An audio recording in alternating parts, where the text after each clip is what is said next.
제가 금요일에요 이렇게 설교를 하고 집에 들어와서 저희 아내한테 내가 이번에 왜 이렇게 목이 아프다 그랬더니 제가 위로를 받으려고 그렇게 얘기를 했거든요. 근데 제 아내가 저한테 월요일날 화요일날 소리 지르는데 아플 줄 알았어 그러더라고요.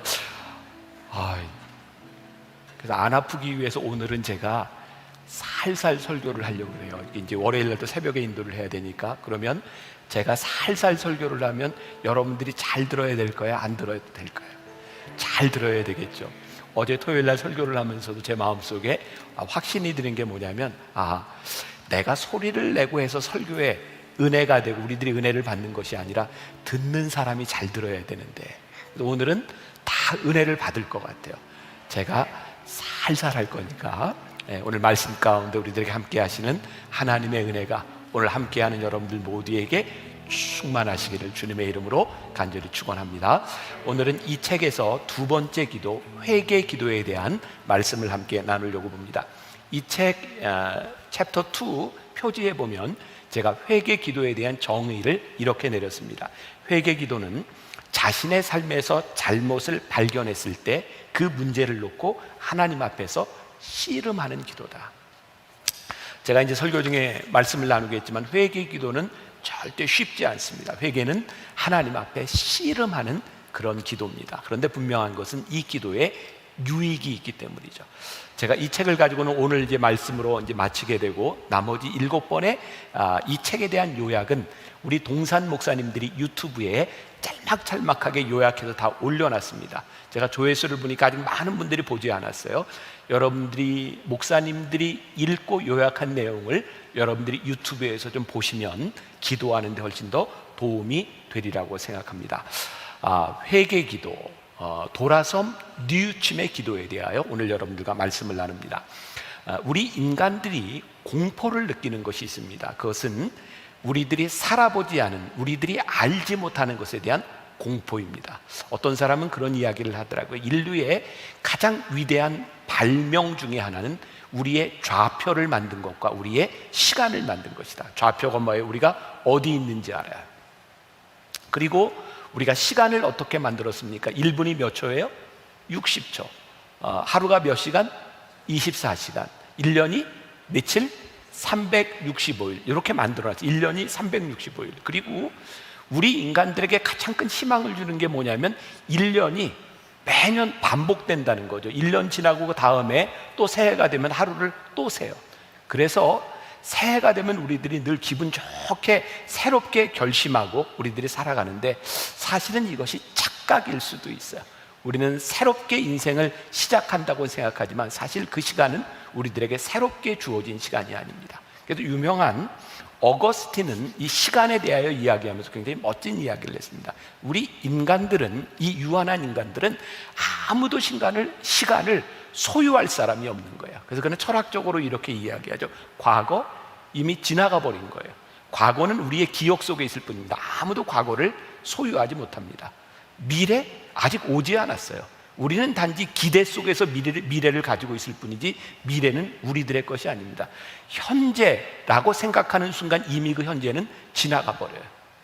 그러니까 우리들이 과거든 현재든 미래든 우리는 시간을 소유할 수 있는 사람이 아무도 없는 거죠. 그래서 인간은 불안한 거예요.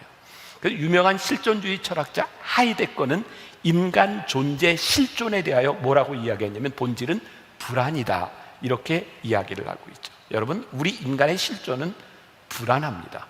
그런데 이 불안과 회개가 어떤 연관이 있느냐? 이 불안한 인간, 내 자리가 어디인지 알지 못하는 인간, 이 불안을 해결하는 제일 중요한 것 중에 하나가 회개.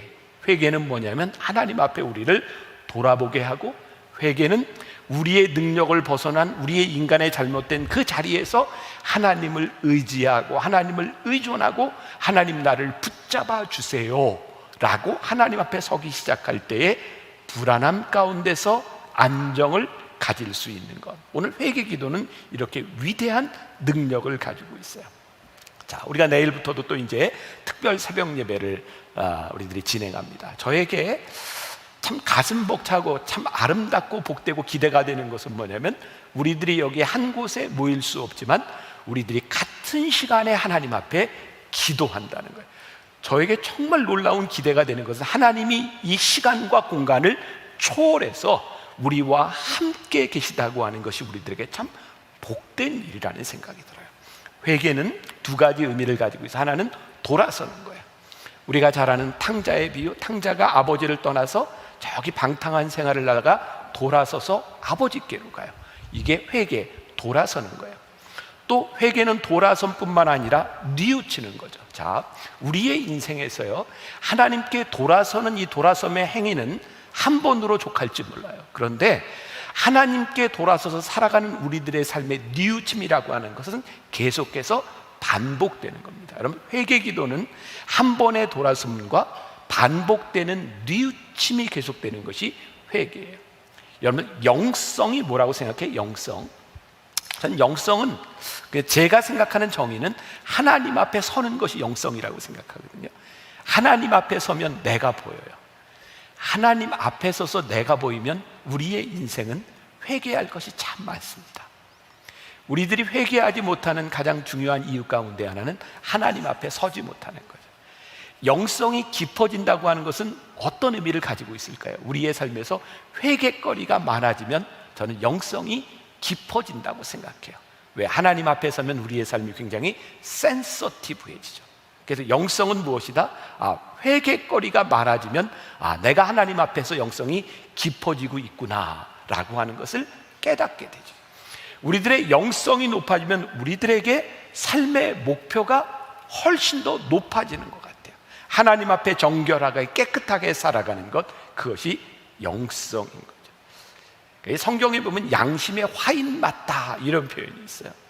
목회를 하면서 저에게 제일 두려운 것이 뭐냐면 양심이 무뎌지는 거예요. 내가 목회를 제대로 하고 있는지 하나님 앞에서 나를 돌아보지 않는 것이 제일 두려운 거죠. 아마 오늘 이 시간에 예배를 드리고 있는 많은 분들 가운데 그런 두려움이 있을 거예요. 내가 이렇게 예배를 드리다가 내가 이렇게 성전도 찾아가지 아니하고 이렇게 살아가다가 내 마음이 무뎌지는 것은 아닐까. 우리의 양심이 화인을 맞으면 더 이상 회개하지 아니하고 우리들에게 영성이 사라지면 우리는 하나님과 멀어지게 되어 있어요. 자, 오늘 여러분들에게 이 회개가 우리들의 삶에 실제적으로 어떻게 일어나야 되는가, 제가 이 책에서 이런 이야기를 했습니다. 흉내내는 회개가 불행을 만든다. 전 개인적으로 흉내내는 신앙생활만큼 불행한 게 없다고 생각해요. 목회자에게 있어서도 하나님이 나를 부르신 부르심 가운데 목회하지 아니하고 누구를 흉내내려고 한다면 그 목회는, 우리의 신앙은 참 불행하겠구나 라는 생각을 해요. 이 책에서 제가 소개했던 이야기입니다. 신학교를 막 졸업한 어떤 전도사님이 있습니다. 어떤 교회를 맡아서 담임을 가게 되었는데, 이 전도사님의 가장 큰 문제는 뭐냐면 설교할 때 교인들이 이 전도사님에게 집중하지 않는 거죠. 제가 요즘 설교하면서 제일 힘든 게 뭐냐면 여러분들 마스크 쓴 모습이거든요. 그런데 입을 가려도 힘든데 눈을 가리고 쳐다보지 않으면 설교할 때 얼마나 힘들까요? 그러니까 이 전도사님이 힘든 게 뭐냐면 사람들이 설교를 해도 집중하지 않고 쳐다보지 않는 거죠. 이런 고민을 가지고 같은 지역에서 목회를 하고 있는 선배 목사님에게 가서 고민을 이야기합니다. 목사님, 어떻게 하면 제가 설교할 때 사람들이 집중할 수 있을까요? 그랬더니 목사님이 후배에게 이렇게 이야기를 해요. 전도사님, 설교는 시작하고 30도분의 초반에 사람들의 관심을 잡지 못하면 설교가 안 돼. 그러니까 내가 설교할 때 어떻게 하는지 봐. 그래서 어느 날 수요일 이 전도사님이 목사님이 심무하는 교회 가서 그 설교를 듣게 되었답니다. 근데 목사님이 설교하는데 30부분에서 이런 이야기를 하더라고요. 여러분, 제가 오늘 여러분들에게 고백할 것이 있습니다. 사실은 제가 지금 제 아내와 결혼하기 전에 제가 동거하던 여인이 하나 있었습니다. 교인들은 이런 얘기해더니 바짝바짝바짝하죠. 사람들 이게 무슨 얘기하고 막 쳐다보고 있는 거예요. 사실은 제가 결혼하기 전에 오랫동안 동거하던 여인이 있습니다. 그 여인은 제 어머니입니다. 그랬더니 사람들이 막 박장대소를 하고 하하하 웃는 거예요. 이 전도사님이 그걸 보고 마음에 어떤 결심을 했어요. 그래, 나도 교회 가서 저렇게 하리라. 그리고 주일날 가서 교인들에게 설교를 하는 거예요. 여러분, 제가 사실은 제 아내와 결혼하기 전에 동거하던 여인이 있었습니다. 그 얘기를 듣자 늘 눈길도 안 지던 교인들의 눈이 반짝반짝 반짝반짝 빛나기 시작했어요. 얼마나 당황스러웠겠어요. 그런 걸 처음 보니까. 그 순간 사람들이 쫙 자기를 쳐다보고 있는데 이 전도사님의 머리가 하얘졌어요. 그 다음 할 말을 잊어버렸어요. 그래서 여러분, 제가 사실은 결혼하기 전에 동거하던 여인이 있었습니다. 근데 생각이 나지 않는 거예요. 그리고 고민을 하다가 결국은 이렇게 고백했어요. 잘 모르겠습니다, 누군지. 그랬더니 교인들 사이에 큰 문제가 생겨요. 아니, 우리 전도사님은 세상에 결혼하기 전에 동거하던 여자가 얼마나 많았으면 그 여자의 이름도 기억하지 못하는가.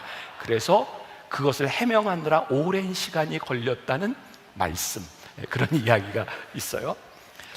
누군가를 흉내낸다고 하는 것은 내 것이 아니기 때문에 힘든 것이고, 흉내를 내다 보면 그것으로 인하여 우리들이 곤욕을 치를 수도 있어요. 그런데요, 설교하는 목회자의 설교도 흉내를 내는 것이 참 힘든데, 나의 고백이 아니면 힘든데, 우리 교인들이 신앙생활을 하면서 회개의 이야기를 참 많이 듣잖아요. 어떤 사람은 회개하고 은혜를 받고 이렇게 되었습니다, 그런 고백들을 많이 듣잖아요.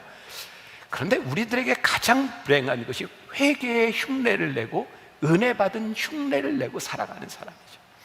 내 삶의 회개와 은혜의 경험이 없이 흉내를 내고 살아가는 것이 우리들에게 얼마나 비참한 일인지 몰라요. 여러분, 회개는, 은혜는 우리들에게 참 필요한 것이고 하나님이 우리들에게 값없이 주시는 것인데 그렇게 쉬운 것이 아니에요.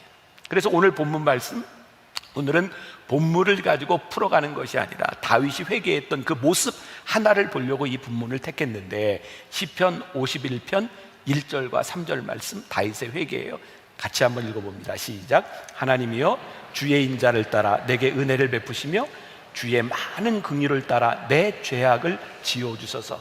나의 죄악을 맑게 씻기시며 나의 죄를 깨끗이 제하소서. 무릇 나는 내 죄가를 아오니 내 죄가 항상 내 앞에 있나이다. 여러분들이 다윗의 이야기를 안다면 이 기도가 그냥 하는 기도가 아니라 얼마나 기쁜 번민 가운데서 이 기도를 하고 있는지 여러분들이 아실 거예요. 성경에 나와 있는 다윗이 밧세바를 범하고 하나님 앞에 범죄하고 난 이후에 그에게 두려움이 찾아왔어요. 하나님께서 나를 버리시면, 하나님이 나를 떠나시면 어떻게 하나. 그리고 그는 그 두려움 가운데서 그 죄의 문제를 가지고 그의 침상에서 기도하죠. 어떻게 기도했어요? 그의 침상이 그의 눈물로 젖을 만큼 하나님 앞에 무릎 꿇고 그렇게 기도합니다. 다윗은 무릎을 꿇고 하나님 앞에 철저하게 회개하며 기도합니다. 그렇게 무서운 죄를 지었던 다윗을 하나님이 버리지 않으셨어요. 하나님의 은혜가 값없이 다윗에게 찾아온 것이 아니라 그가 침상에서 무릎을 꿇고 하나님 앞에 진실하게 기도하기 시작할 때, 그때 하나님의 은혜가 거기에 임해요. 저는 여러분들에게 그렇게 격려하고 도전하고 싶습니다. 오늘 하나님과의 관계, 우리의 신앙, 우리의 영성의 문제에 있어서 우리들이 하나님 앞에 회개해야 될 부분들이, 하나님 앞에 진실하게 간절하게 무릎을 꿇고 회개하는 역사들이, 그 경험들이 우리들에게 있어야 하는 거예요. 저도 제가 은혜를 받을 때, 아마 여기 있는 많은 분들이 그런 경험을 했을 거예요. 참 많이 울었던 경험, 그렇게 눈물이 나더라고요.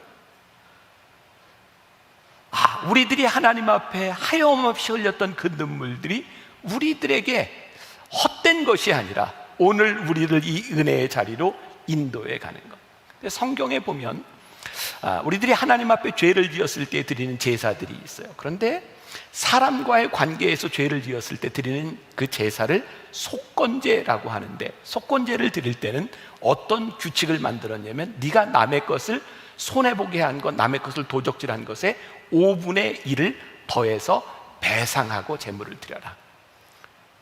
그냥 제물만 드리면서 회개가 되는 것이 아니라 남의 것을 너희들이 5분의 1, 120% 배상하고 그리고 제사를 드려야 하나님께서 그 제물을 받으셨어요.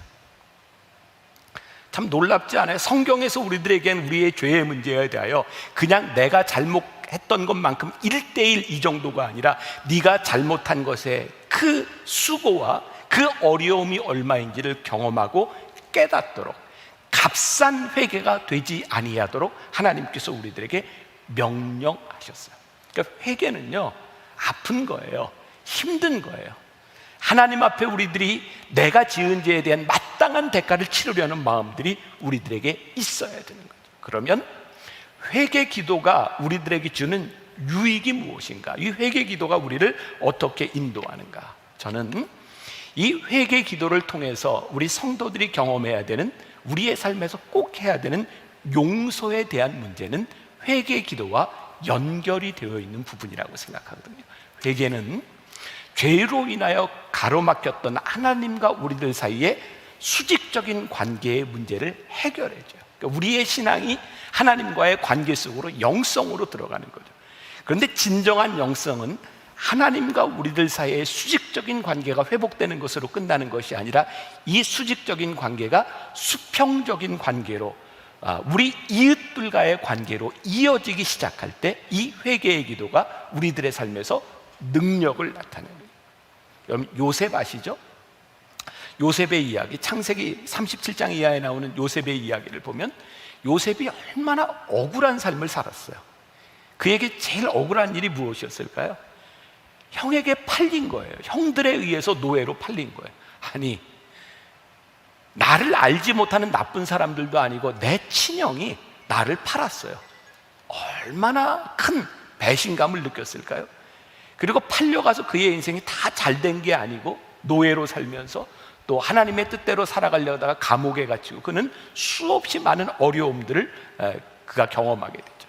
제가 이번 주에 제가 이제 내년도 시리즈 설교를 하나 준비하는데 광야에 살다라고 하는 광야의 시리즈로 준비를 하고 있는데 이번 주에 요셉의 이야기를 가지고 말씀을 준비하게 되었는데 어떤 책에서 그런 표현을 썼더라고요. 요셉이 경험했던 광야 구덩이, 그가 형들에 의하여 구덩이에 빠졌던 그 구덩이, 노예로 팔려갔던 그 구덩이, 그리고 아내를 범하다가 간음하다가, 아니 그걸 뭐라고 표현하죠? 겁탈을 하려다가, 이게 적절한 표현이 생각이 안 나네. 아무튼 그래서 감옥에 된 그의 인생의 구덩이, 그는 그의 인생의 광야의 구덩이를 경험했어요. 얼마나 억울한 일들이었을까요? 그런데 요셉은 그의 인생의 마지막에, 아니 그의 인생의 총리가 되었을 때, 그의 형들이 그에게 왔을 때 뭐라고 고백하냐면 창세기 50장 20절에서 이렇게 고백하고 있죠. 당신들은 나를 해하려 하였으나 하나님은 그것을 선으로 바꾸사 오늘과 같이 많은 백성의 생명을 구원하게 하시려 하셨나니. 오늘 요셉이 지금 뭐라고 이야기해서, 지금 내가 여기 있는 것이 하나님이 나를 부르신 자리입니다. 요 말씀 이렇게 들으면서 지난주 말씀이 생각나지 않으세요? 사도행전 16장에 사도 바울과 실라가 빌립보의 감옥에 갇혀서 기도하고 찬양했다. 감옥에 갇혀서 그가 기도하고 찬양할 수 있었던 이유가, 지금 그가 감옥에 있는 것이 내가 억울함 때문에 어쩔 수 없이 여기에 있는 것이 아니라 하나님이 나로 하여금 아시아에서 유럽으로 복음을 전하도록 유럽의 첫 관문인 빌립보로 나를 인도하셨는데, 지금 내가 감옥에 있는 것이 재수 없이 내 인생에 일어난 일이 아니라 하나님이 나를 여기에 있게 하셨다라고 믿으니 그가 감옥에서 찬양하고 하나님께 감사했다.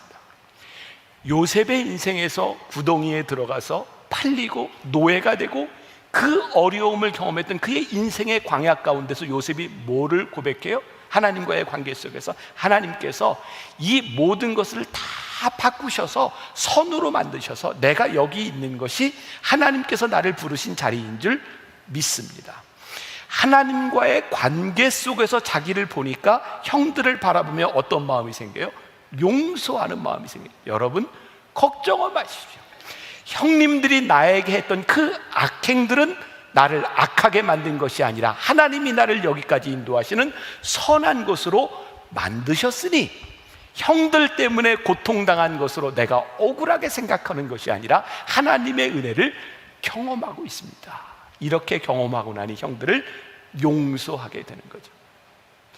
여러분, 우리의 인생에, 우리의 삶에 나를 어렵게 하고 힘들게 했던 그 사람들의 악행이 내 마음속에 남아있는 것이 아니라 그들의 악행과 어려움 가운데도 나를 인도하시고 나에게 은혜를 베푸신 하나님의 사랑이 나에게 고백되니, 모든 것을 선으로 바꾸신 하나님의 은혜를 내가 고백하니 그 사람이 귀하구나 라고 여겨질 때 우리들에게 뭐가 생겨요?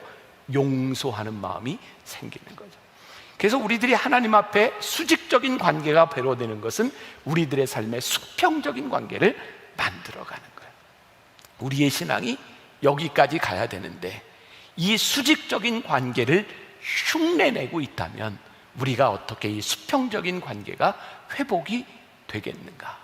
이번 한 주간 우리들이 기도할 때 하나님 앞에 이 문제, 하나님과 나의 관계에 대한 문제를 가지고 기도할 수 있으면 좋겠다. 그리고 우리들이 회개 기도를 통하여 하나님과의 관계가 회복되면 우리들에게 정말 좋은 유익이 있는데 우리들의 시선, 우리들의 생각이 바뀐다는 거예요. 제가 이 책을 누가 썼다고요? 제가 썼어요. 이 책에 그런 얘기가 있어요. 용서하지 못하는 사람을 가리켜 독이 올랐다라는 표현이 있습니다. 어떤 분이 이런 표현을 썼습니다. 용서하지 못하는 사람을 가리켜서 뭐라고 이야기했냐면 쥐약은 자기가 먹고 상대가 죽기를 기다리는 것. 이게 용서하지 못하는 사람이에요. 얼마나 무서운 얘기인지 아세요? 우리가 누군가를 용서하지 못하면 그 사람 미워하는데 그게 어떤 거라고요? 내가 쥐약을 먹고 그 사람이 죽기를 기다리는 것. 이게 용서하지 못한 사람의 모습. 우리가 우리의 삶의 하나님과의 관계에서 회개가 이루어지지 않고 우리들의 수평적인 관계에서 용서가 이루어지지 않으면 도끼를 품은 사람이 된다는 거예요. 자, 말씀으로 하나 갑니다. 민수기 21장 8절부터 9절 말씀. 자, 띄워자 우리 같이 봉독합니다. 시작. 여호와께서 모세에게 이르시되 불뱀을 만들어 장대 위에 매달아라. 물린 자마다 그것을 보면 살리라. 모세가 놋뱀을 만들어 장대 위에 다니 뱀에게 물린 자가 놋뱀을 쳐다본즉 모두 살더라. 쳐다본즉 모두 살더라. 여러분 이 얘기 아시죠? 광야에서 이스라엘 백성들이 하나님을 배신하고 범죄했을 때 하나님께서 불뱀을 보내서 광야에서 다 물려 죽게 만들죠. 모세가 중보기도 합니다. 하나님 살려주세요. 그때 하나님이 뭐라고 말씀하세요? 장대에 이 놋뱀을 걸어서 이것을 보는 자마다 살게 하라. 그런데 여기에 놋뱀을 쳐다보는 자, 뱀에 물린 자 중에 놋뱀을 쳐다보는 자마다 살았다. 이 말은 뭐가 포함이 되어 있어요? 쳐다보지 않는 자는 죽었다 이런 말이에요. 여러분, 하나님께서 이들을 살리시려고요 장대에 놋뱀을 걸어놓고 이거 보기만 하면 산다라고 말을 했는데 잔뜩 독이 오르고 용서하지 못하고 회개하지 못한 사람, 독이 오른 사람들이요 그것을 바라보라고 하는데 바라보지 않고 그 광야의 텐트 속에 끝까지 바라보지 않고 거기에서 죽는 자들이 있었다. 여러분, 우리의 문제가 해결되지 않으면, 하나님과 우리들 사이의 수평적인 관계가 회복되지 않으면 우리가 독이 올라 누군가를 원망하고 여기 민수기에 나오는 사람들처럼 놋뱀을 쳐다보지 못하고 죽어가는 사람들, 그게 독이 오른 우리들의 모습일 수 있다는 거예요. 용서가 왜 중요해요? 회개가 왜 중요해요? 우리를 살리는 일이기 때문이죠. 우리를 자유하게 하는 일이기 때문이죠. 용서는 또한 상대방의 반응과 관계에 있는 것이 아닌 것 같아요. 우리들이 용서하기 참 힘들어하는 게 뭐예요? 나는 용서하는데 저놈은 변하지를 않아. 저놈은 계속 나쁜 놈이야. 참 용서하기 힘들죠. 다 경험하는 거예요. 그런데 오늘 이 회개와 용서는 상대방의 반응에 대한 부분들이 아니라 하나님 앞에서 내가 어떠한 자인가, 내 신앙의 결단에 대한 부분이에요. 이 신앙의 결단이 우리를 아주 자유롭게 하는 것, 이것을 경험하는 것이 회개 기도의 능력이에요. 말씀을 시작하기 전에 우리들이 불렀던 찬양이 있습니다. 나의 힘이 되신 여호와여. 잘 아시는 찬양이죠. 이 노래를 만든 그 작곡가가 또 하나 만든 찬양이 있는데, 낮의 해처럼 밤엔 달처럼 그렇게 살 순 없을까? 이것도 아시죠?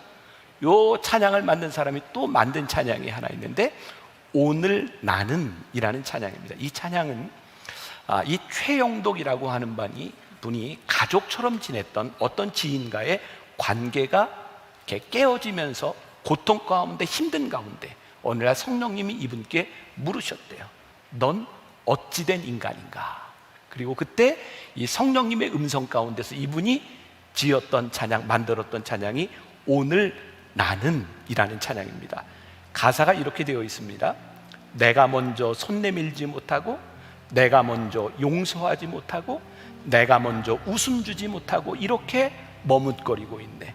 그가 먼저 손 내밀기 원했고, 그가 먼저 용서하길 원했고, 그가 먼저 웃음 주길 원했네. 나는 어찌된 사람인가? 제가 한번 불러볼까요? 예. 제가 잘 부르면 은혜가 될 것이고 제가 틀리거나 못 부르면 은혜가 될 거예요. 자, 전주 한번 해주실래요? 내가 못하면 좀 도와줘요. 내가 먼저 손 내밀지 못하고 내가 먼저 용서하지 못하고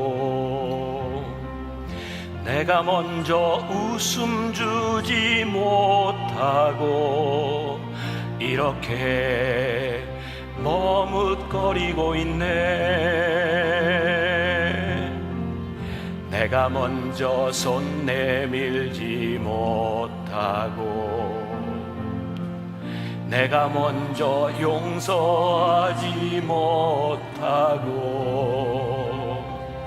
내가 먼저 웃음 주지 못했네. 이렇게 머뭇거리고 있네. 그가 먼저 손 내밀길 그가 먼저 손 내밀길 원했고 그가 먼저 용서하길 원했고 그가 먼저 웃음 주길 원했네. 나는 어찌 된 사람인가. 오 간교한 나의 입술이여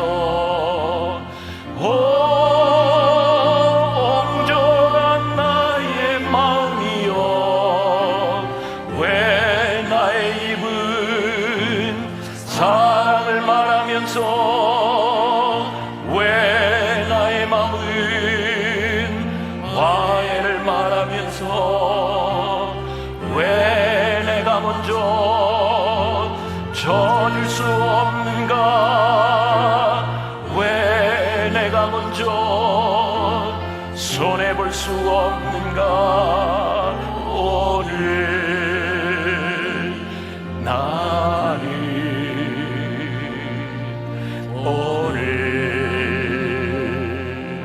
나는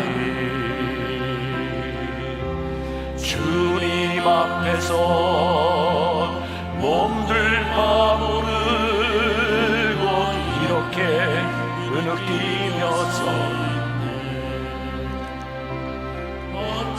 알 수 없는 이 맘을 주님께 맡긴 채로 오 간교한 오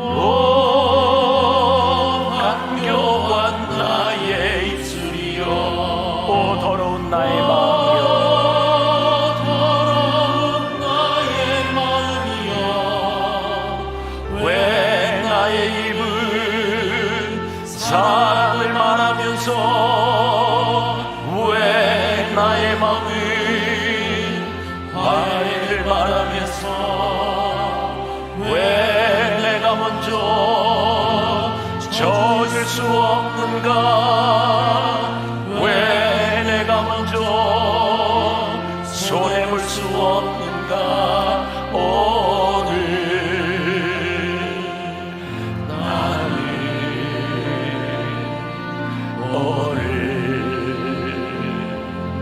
나는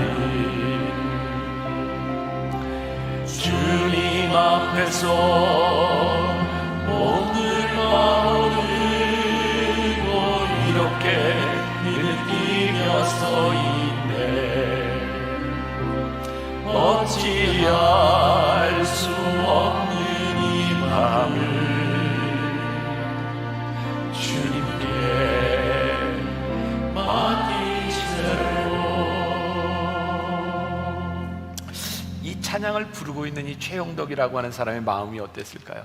아, 이 찬양을 부르는 순간 그에게 평안이 찾아오지 않았을까요? 주님, 나는 어찌 된 사람인지 내가 이런 존재밖에 되지 않는지 주님, 나를 맡기오니 주님 나를 도와주세요. 제가 이 책에 그 역사적인 인물 세종대왕과 관련된 고약해라고 하는 사람의 이야기를 조금 담아놨어요. 우리가 아주 나쁜 사람 볼 때 저놈 참 고약해라고 하는데, 사실 이 고약해라고 하는 말이 사람 이름이었다는 거예요. 저도 이때 설교 준비를 하면서 이렇게 자료를 찾으면서 알게 된 거예요. 이 고약해는 세종대왕 당시의 신하였는데 성질이 아주 고약했대요. 그래서 왕이 이야기하는데도 막 누를 부라리기도 하고, 막 왕이 이야기하는데 막 나가기도 하고. 그런데 세종대왕이 이 사람을 계속해서 쓰죠. 아주 고약한 인물인데 이 사람을 용서하고 그 사람을 씁니다. 우리들이 흔히 세종대왕 주변에는 참 좋은 사람이 많았다는 것으로 기억합니다. 세종대왕은 많은 발명품 만들었죠. 그 당시에 유명한 그 발명가가 장영실, 그리고 훈민정음을 창제할 때 많았던 학자들, 세종대왕 주변에는 우리들이 참 좋은 사람이 많았다라고 기억하는데, 사실 그 말은 조금 틀린 것 같아요. 세종대왕 주변에 좋은 사람이 많았던 것이 아니라 그의 주변에 많은 사람들을 좋은 사람으로 만들었던 사람이 세종대왕. 그래서 우리가 위대한 왕이라고 부르는 것 같아요. 종종 우리는 우리 주변에 그런 부러운 사람 있지 않아요? 저 사람 주변에는 어떻게 저렇게 좋은 사람이 많을까? 근데 가만히 보면 그 사람 주변에 좋은 사람이 많은 것은 그 사람이 참 좋은 사람들을 많이 만들고 있구나. 하나님 앞에, 하나님 저에게 이렇게 많은 좋은 사람을 주신 것을 참으로 감사합니다라고 하는 고백들이 진짜 좋은 사람이 내 주변에 많이 있기 때문일까? 아니면 하나님 앞에 용서를 경험한 우리, 회개의 경험이 있는 우리가, 수직적인 관계가 회복된 우리가 우리들의 삶에서 수평적인 관계를 회복됐기 때문에 우리들에게 오는 일일까?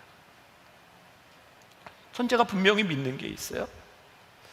하나님 앞에 올바른 관계가 회복된 사람들에게는 주변에 있는 사람들이 좋아지기 시작하는 거죠. 좋은 사람들이 오는 것이 아니라 하나님 앞에 용서하고 관용하고 받아들이는 사람들, 고약한 인물을 그의 좋은 신하로 만들었던 세종대왕처럼 우리들이 하나님 앞에, 요셉이 고백했던 것은 하나님께서 이 모든 것을 다 바꾸어서 선으로 만드셨습니다 라고 고백하는 순간 그의 형들을 용서하고 하나님의 은혜를 고백했던 것처럼, C.S. 루이스라고 하는 유명한 기독교의 변증학자가 이런 말을 했습니다. 진정한 그리스도인이라면 마음속에 있는 더러운 것을 주의 깊게 그리고 끊임없이 냄새 맡을 줄 알아야 한다. 진정한 그리스도인이라면 우리들 속에 있는 더러운 것을 끊임없이 냄새 맡을 줄 알아야 돼. 하나님 앞에 끊임없이 우리들의 죄의 문제를 해결할 수 있어야 돼요.